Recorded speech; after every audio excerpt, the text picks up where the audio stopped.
All right, let's jump right in. Today, we're going to unpack some really fascinating research that suggests a potential link between a tiny piece of the SARS-CoV-2 virus, our immune system, and get this, proteins that are critical for brain development. It sounds complex, but we're going to break it down step by step. Okay, so right out of the gate, here's the core idea we're exploring today. Think of this slide as our roadmap. The hypothesis is that a specific little piece of the virus, a peptide, looks exactly like a sequence in one of our own human proteins.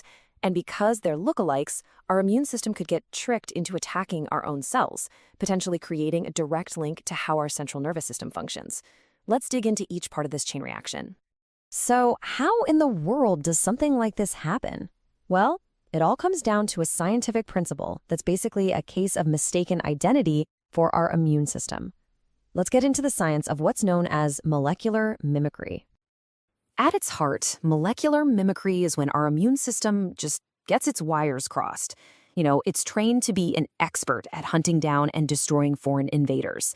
But every once in a while, a part of a virus or bacteria looks so much like one of our own proteins that the immune system can't tell them apart. It launches an attack on the virus, which is great, but then it keeps on attacking our own healthy cells. It's basically biological friendly fire. And here's the really wild part. It doesn't take much to cause this confusion. The research shows that a shared sequence of just 5 amino acids, those are the building blocks of proteins, can be enough to fool a T cell. This diagram here shows it perfectly. You see how that single T cell receptor can lock on to both the viral piece and our own self-peptide? That's the moment it happens. That's what triggers the cross-reactive autoimmune response. Okay, so we get the mechanism.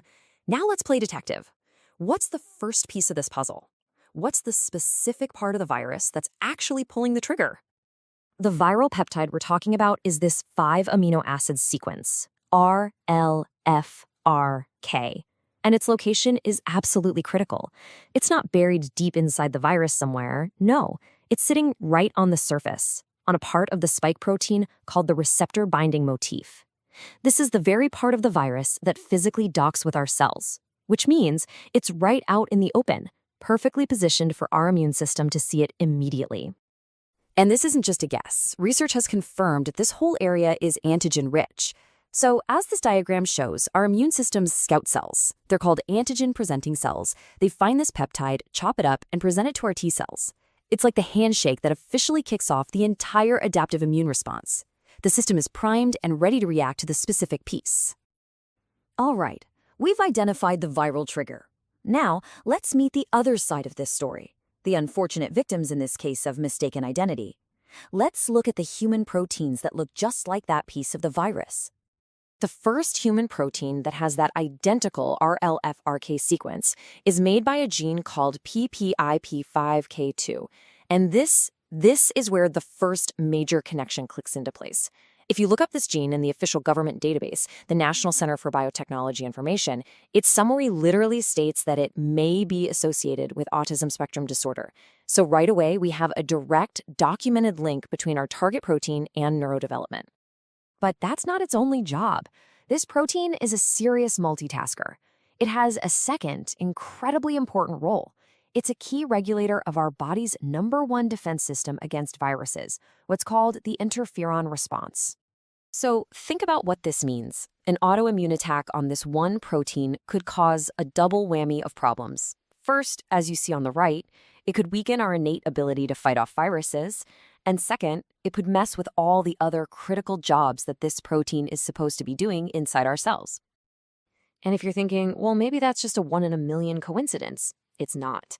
The evidence shows that the exact same RLFRK sequence pops up in a second human protein, one called 10M4. The pattern repeats. And just like the first target, the gene for 10M4 is also identified as a risk gene for autism. Its day job is super important for the nervous system. It's essential for axon myelination. Think of that like the rubber insulation around an electrical wire. Myelin wraps around our nerve fibers so that brain signals can travel super fast and without interference. This image just makes it crystal clear, doesn't it? On the left, a healthy neuron, all nicely insulated. On the right, you can see what might happen if there's an autoimmune attack. That myelin sheath starts to get damaged. This process is called demyelination, and it can really disrupt nerve signaling. It's also a feature that has been documented in some individuals with ASD. And believe it or not, there's even more. The evidence points to a third protein called POMGNT1. Now, this one doesn't have the exact same sequence, but it shares a larger, structurally similar piece of the spike protein. And its job? It's critical for neuronal migration, which is basically making sure that baby brain cells move to the right spot during development. As you can see from the diagram, when that goes wrong, it can cause some serious issues. Okay, let's take a quick pause. We've seen the viral trigger, and we've met the 3 human targets. Now it's time to put all of these pieces together and look at the whole cohesive story. This table is the perfect cheat sheet. In that first column, you've got the viral peptide. It's out in the open, and we know it gets the immune system's attention. And then you've got our 3 human targets, PPI5K2 and 10M4, both with the identical sequence and both linked to ASD risk. Plus POMGNT1, with its structural similarity and its vital role in building the brain. And here it is, the entire proposed pathway laid out in one image. You start on the left with the viral trigger. That kicks off an immune response. But because of molecular mimicry, that response gets confused and cross-reacts with our own human proteins that are essential for our immune defense, for insulating our nerves, and for brain development. The potential result? Dysregulation of the central nervous system, especially in people who might already be genetically vulnerable. So what's the big takeaway here? We have to be really precise.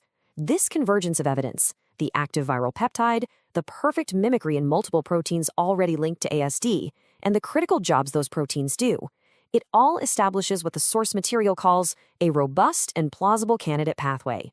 This is not definitive proof, but it is an incredibly compelling hypothesis that absolutely deserves more research. And that really brings us to our final thought. When you see a potential link like this between a common virus and these fundamental pathways for brain development, it really makes you wonder, how critical is it that we start exploring these environmental triggers, especially in people who might be genetically more susceptible to begin with? It's a huge question for the future of this kind of research.